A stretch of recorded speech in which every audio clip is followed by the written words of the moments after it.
What's up? This is T-Briz from Briz Beats and T-Briz Rock Instrumentals. This is part 2 of a 2-part video series. In the first video, we made this sole instrumental using mostly MIDI tracks and VST plugins. The link to that video is in the description if you're interested in seeing us build all the layers to this track. You don't have to have had to watch the first video in order to get something out of this one. In this video, we're going to do some things with that instrumental that we created. We're going to make it sound more vintage by adding some effects to the master insert and doing some pitch shifting later on. We're also going to arrange the instrumental that was made in the first video of this series. If you don't watch the first video and you're just watching this one, there's still something to learn. You can learn something about arrangement of an instrumental track. We're using a soul track in this one, but the techniques that we're going to apply here can be applied to many different genres of music. Any genre where you want to do like an intro, verse, chorus, verse type structure, we're going to be going with that. And on top of that, we're going to be showing you techniques on how to make your audio tracks sound more vintage, like they were recorded to tape and then played back off of vinyl. So go watch the first video or don't. Either way, you can get something out of this one. Also, this video runs kind of long because I tried to stuff way too much stuff into a video. So if you're specifically looking for one of the things that I'm talking about, use the table of contents down in the description to skip around and make it easier to navigate the video. Let's get into it. Let's see a sample of what we're working with here. This is the instrumental with all of the layers we created in the first video here. I'm going to play them all together all at once just to listen to where we left off. Here it is.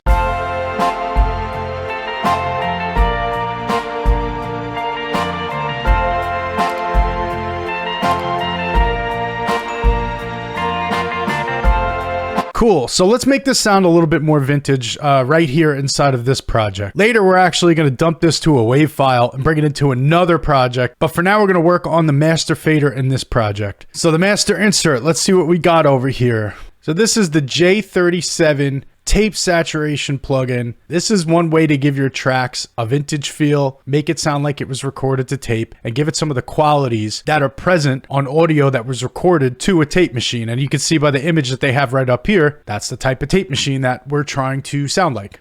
Let's play the track and turn it on and off with the settings that I have here to see what it sounds like with the difference. Let's see.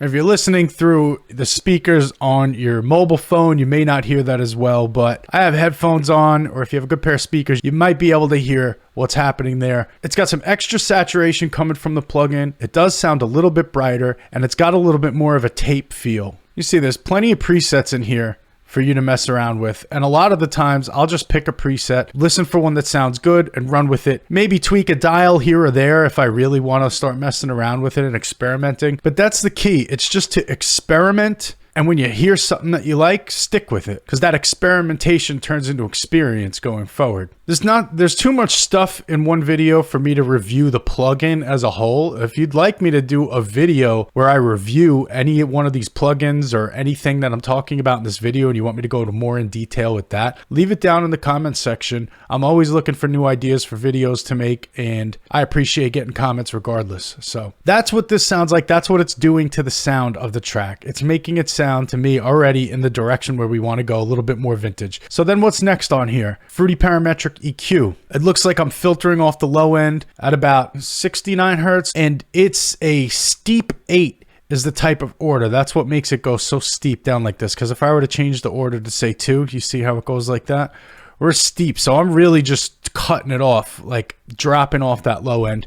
I did this because I saw in another video, it was about making Motown. I'll link that video down in the description too. It's awesome. That they would actually filter off the low end at about 70 hertz. So that's the reason for this. Let's see if we can hear any difference. Let's play the track and we'll turn this on and off to see if we can hear the difference.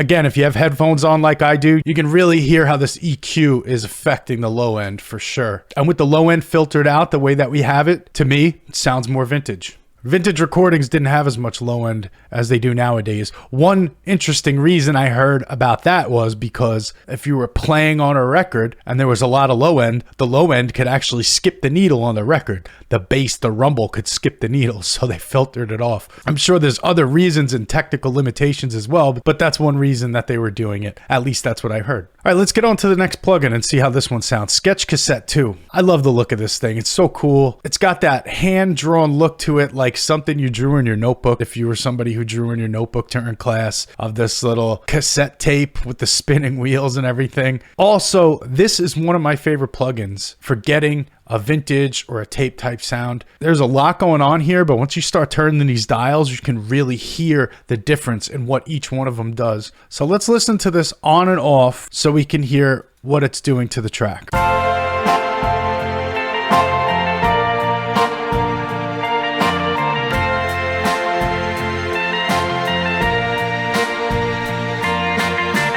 When I turned it on, I think out of all the plugins we slapped on here, when we get to this one, it makes the most dramatic of a change to the audio, at least for my ears. One of the things I really notice is this hiss. Back in the days of cassette tapes and playing things off tapes, there was always a little bit of hiss in the background, and you could turn this down or turn it up. Let's turn it down. Listen, if you have headphones on, listen to this.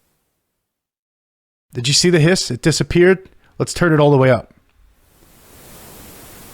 Now you can really hear it. It sounds like white noise a little bit. The hiss alone adds sort of a warmth. It adds sort of a vibe, and it's a vintage type vibe. Also, with this plugin, I have this NR compression turned on. You see the knob is up. You can turn it off and turn it on, and the brightness turned up and the amount. This plugin can really brighten up and compress and brighten up a mix. That's the one thing that really stands out too when I turn this on and off. Let's play it again really quick. Listen for the difference in brightness. I'm going to turn it off.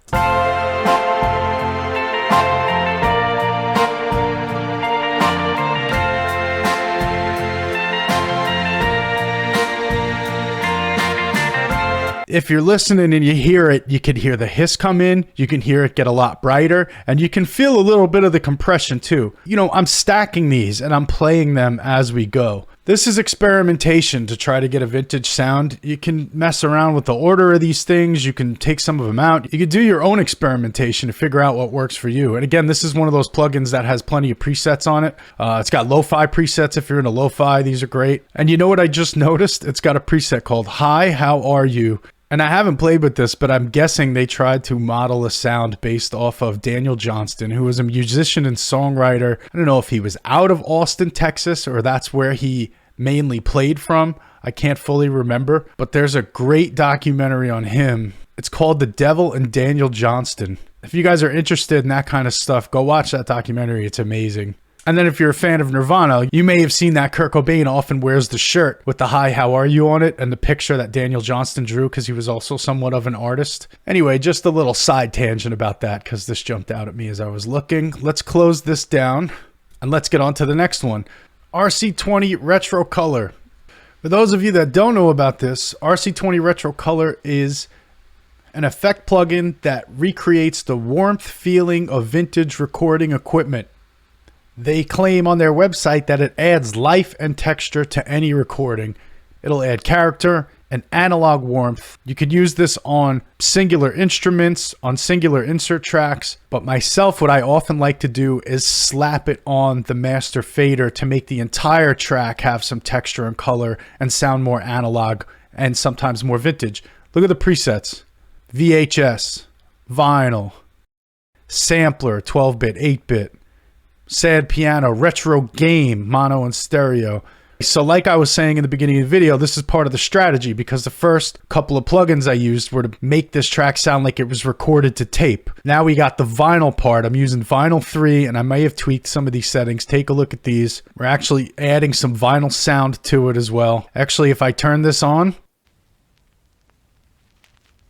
if you're listening in headphones, again, you can hear already just by turning on the RC20 Retro Color that you get that scratchy sound like the needles being dragged across the top of a vinyl record. Also, overall distortion and saturation of the entire track. So let's listen to what it sounds like with and without this now. So here we go. I'll start with it turned off.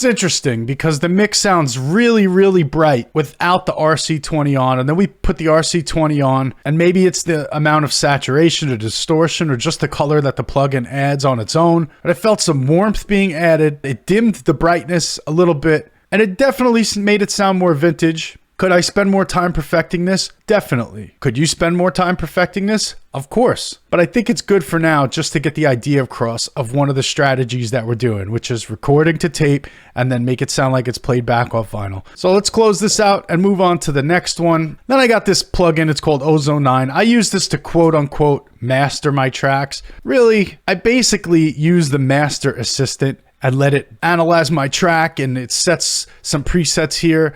Mastering chain, equalizer, vintage EQ, vintage compression, vintage limiter, maximizer. For this track, I ran the master assistant and I just left this on. Later in the video, I'm going to use Ozone and the master assistant and show you how it works. For now, I'm just going to show you the difference, how it sounds on and off. Let's listen to it with it on and off. I'll start it with Ozone off and then I'll turn it on.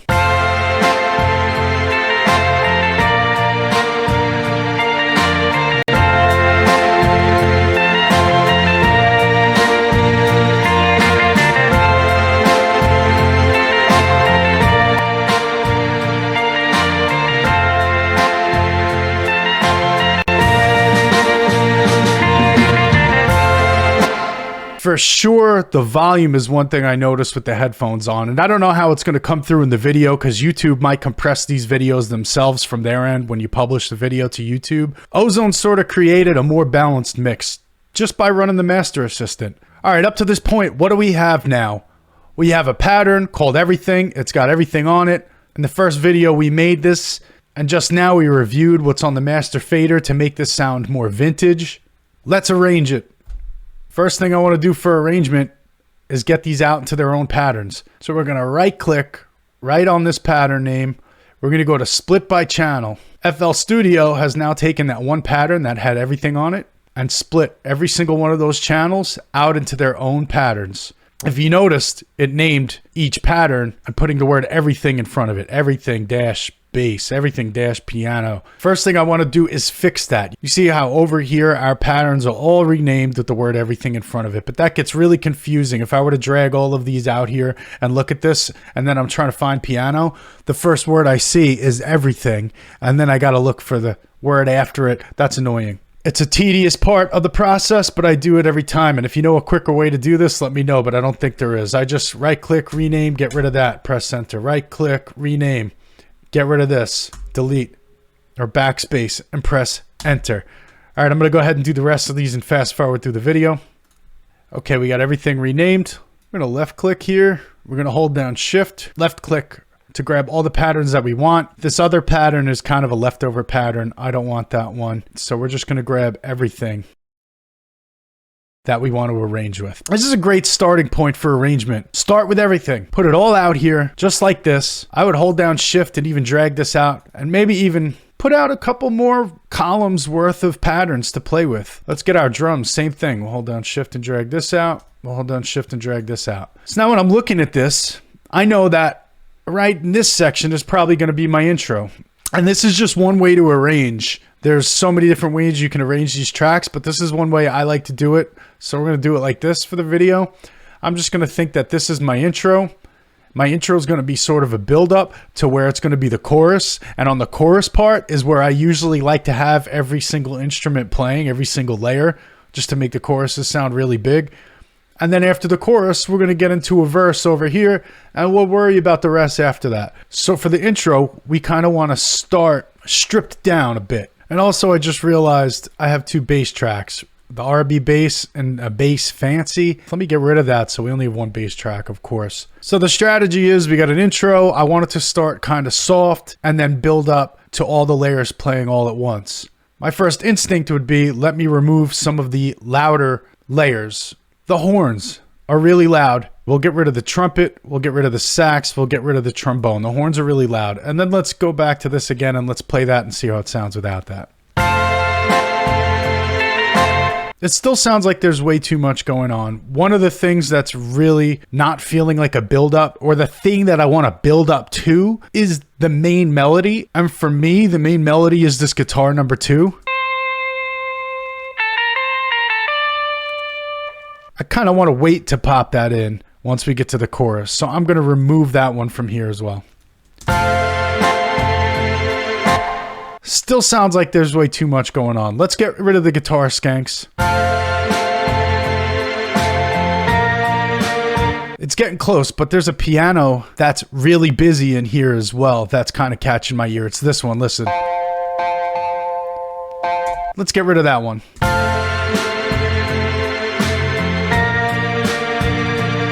Let's get rid of this E piano because I hear that one as well making a lot of noise. Getting closer. The strings still sound too powerful now. Let's get rid of one of those strings. And just looking at it, I can see that the violins have some chords action going on here. So let's pull back those violins one.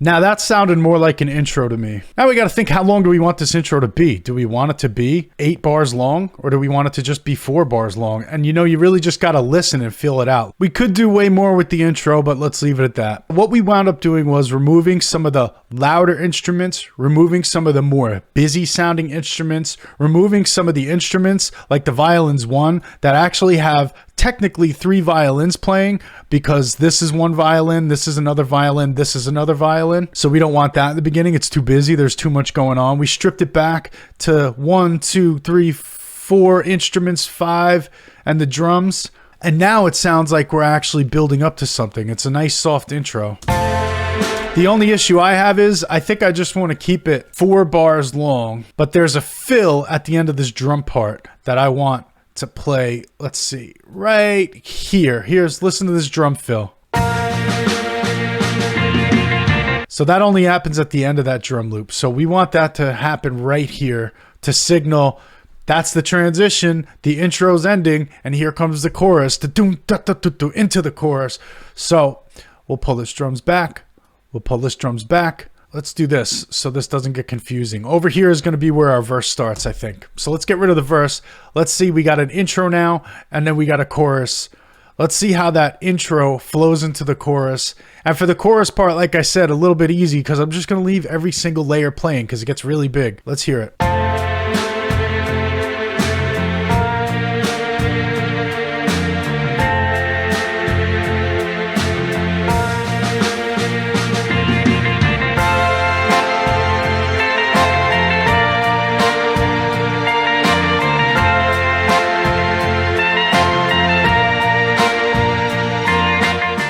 I think it sounds good, and that's a good place for a vocal hook for the chorus to actually be sung. Let's get into the verse now. For, again, what we want to do coming out of this, here's the end of the chorus. Really big and loud. We want it to get quiet again for the verse to make room for the possibility of a vocalist starting to sing there on the verse parts. So the first thing is I definitely want the bass to play. So let's pull this bass out. Again, we don't want the louder instruments playing, so we're going to stay away from the trumpets and the sax and the trombone because that brass section's pretty loud. Let's pull the cello out into the verse and maybe the piano, because if you remember from video 1, the piano is very simple and it's just 2 chords back and forth that hit on the beginning of each bar. And basically what that means is it's not doing a lot, it's not busy, and it's leaving room for vocals. So let's listen to the transition now into this verse part.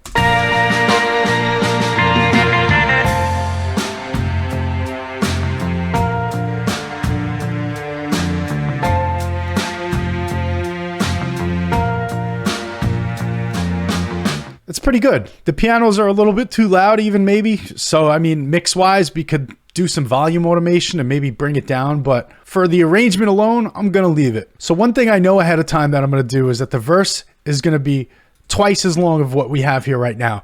This is the first half of the verse. Sometimes what I like to do is a little bit of a build up in the verse as well.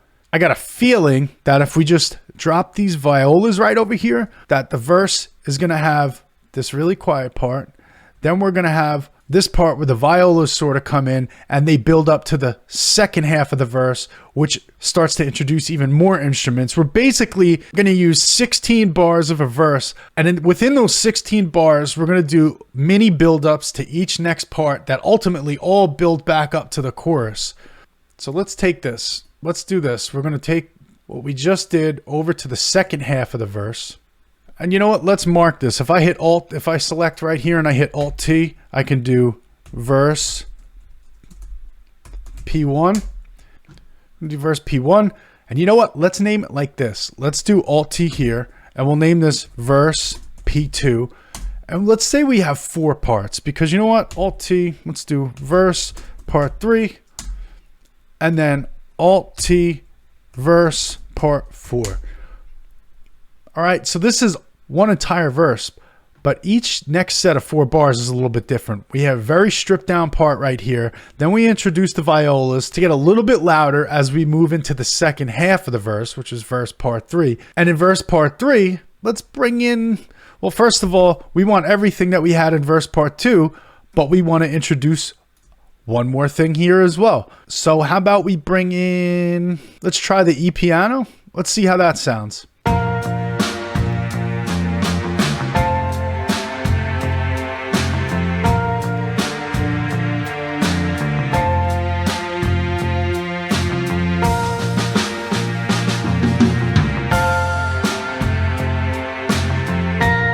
You know what? It needs one more thing. I think it needs to get a little bit more busy here. So let's try this. We'll bring the Wurlitzer in.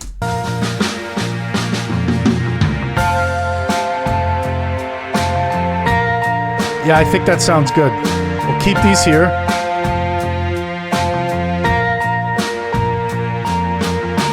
And now we want verse part 4. Is going to ultimately bring us right back into the chorus. And now there was something I heard in the beginning of this track, and it was on guitar number 3.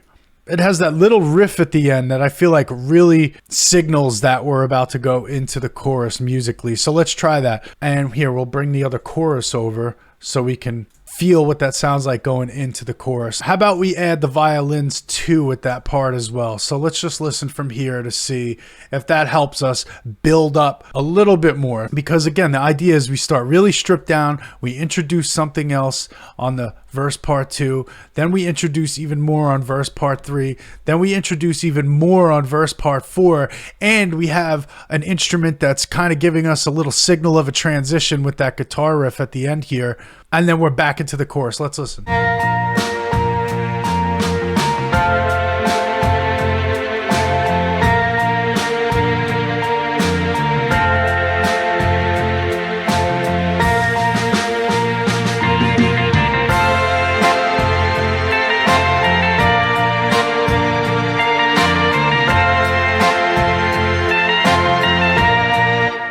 Now there's a quick and easy way just to finish the rest of the song, which is what we're going to do, which is just take everything from the verse to the chorus. We'll copy it over here. And now we have a verse 2 and we have a chorus 2. And you know what? Normally, if I was going to spend more time on something, I would add some extra stuff in the second verse and change things up and add some variation. But we're working with a simple arrangement here and some simple concepts. It's about build-ups. It's about an intro build-up. It's about a chorus. It's about building up throughout the verse back into the chorus. And then that's pretty much it. You can copy and paste from there. You know, there's still a lot to be done with the vocals too. You don't want to arrange too much because sometimes the vocals give you something else to arrange with. And since I don't have any vocals, I would like to hear what somebody's singing, what they're doing, because that could really affect how I'm arranging as well. So for now, I'm going to just take the easy route and do this. And you know what I'll do is just double up the chorus at the end here. And in total, let's see what that brings us to. It's about a 3-minute and 14-second track, a little bit more than that. Then we'll do a quick trick here where we take this master fader. I'm going to right click it, create automation clip. Okay, we got our automation clip. It's going to show up here in our playlist. Let's right click on here, right here. We're going to copy that value and I'll show you why. Because when I right click here, see how it moved that down a little bit? We're going to right click it again and paste the value. So it's 80% just like the rest of it is, and it's a straight line. And then we're going to pull this one down. So now what we did here is we made an easy outro as well. It's just the volume just fades out on the second half of this. And let's just quickly, I'm sure you can imagine what that sounds like, but just listen to it for effect.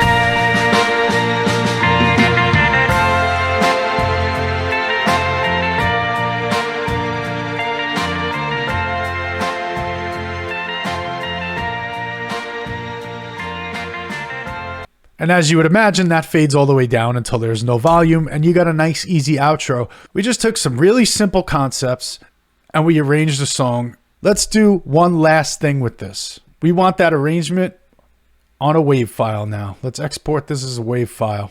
I'm going to name my track. I'm going to select a folder where I want it to go. Let's hit save. Now we can choose all of our settings here. I do not want to split mixer tracks. Take a look at these settings if you're interested. I don't want to go over that too much, but we're going to hit start and we're going to bounce this thing down. The WAV file is rendered. Here it is. We're going to take this into a new project. So we're done with this project. Let's open the next one. Okay, I got a new project open where I'm going to take that audio file that we just rendered out from our last project. What I like to do is drag it and drop it into the playlist just like this. Let's make sure that it's connected to insert one. Play it really quick. There it is. Another strategy to make this sound more vintage, at least I think it makes it sound more vintage, is to now drop the pitch. First, I want to change the mode to stretch. This is going to preserve the tempo of the track and allow us to change the pitch without affecting the tempo. And then let's drop it all the way down. We're in the range of 2, and let's just drop it all the way down as far as it'll let us go and play that back and see how it sounds now.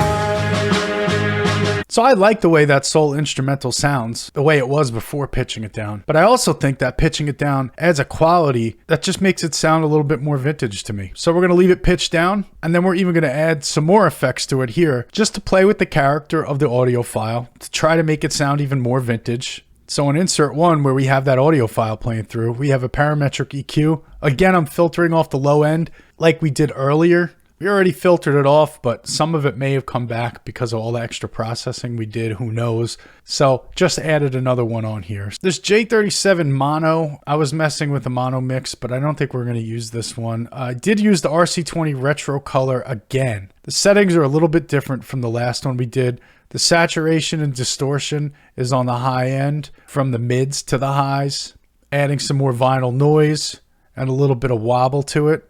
Let's see what that sounds like off and on.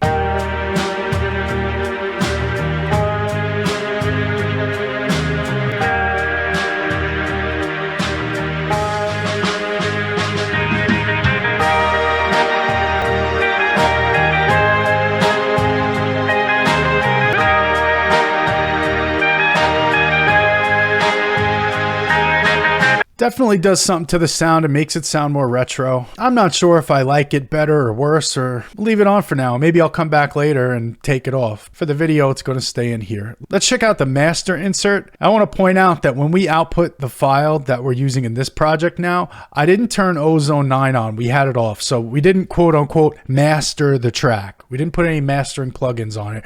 So we're going to do the mastering here. And this is where I'll show you exactly that process that I do. I'm going to open up Ozone. First of all, when you do this, when you use this Ozone plugin, you usually want to find the loudest part of the track and use that to do mastering. So let's just select, you can kind of look at the waveform and see where the louder parts are. And it's not surprisingly, it's during the chorus where we have every single layer playing. Let's grab just right around here. That's fine. So that's what we want to play while the mastering assistant is running. So let's open up Ozone. Let's turn it on first of all.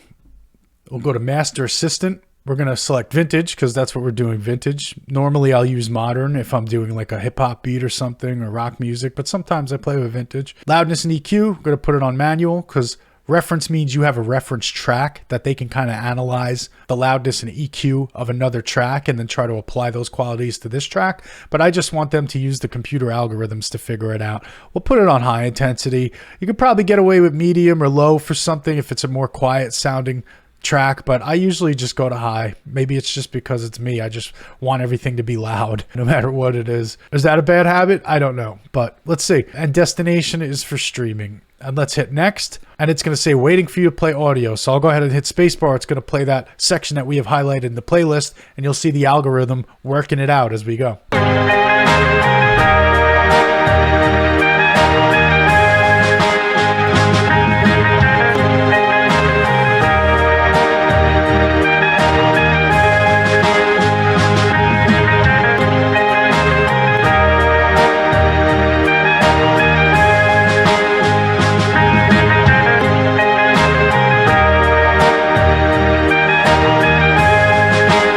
All right, great. So the master assistant intelligently figured out some presets for us in our mastering chain here. So one thing I noticed right away is that the mastering plugin probably went ahead and added some low end to it. Or we look at the equalizer. Yeah, see, look what it did here. It added low end because we purposely pulled the low end off. Ozone doesn't know that. It just knows, oh, this track doesn't have a lot of low end. Let's turn it up. But I purposely took out the low end. So I could actually take this here and adjust this now and pull the lows, make them flat back to where I wanted them. Let me flatten this out. The other thing we could do is slap on an EQ and cut it back off again. I don't know if that would be considered the right way to deal with this. We're just kind of playing with it at this point.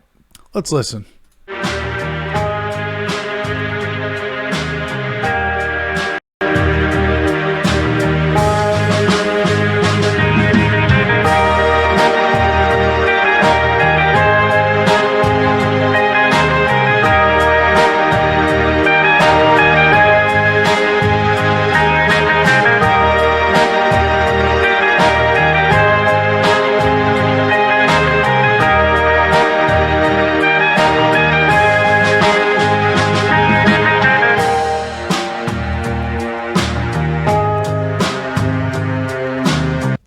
Okay, so I actually did wind up playing with these EQ settings in here just a little bit, and my ears are getting a little bit tired. I should probably put this down and come back, but just for the sake of getting this video over with, I think this is something around where I would use as a starting point.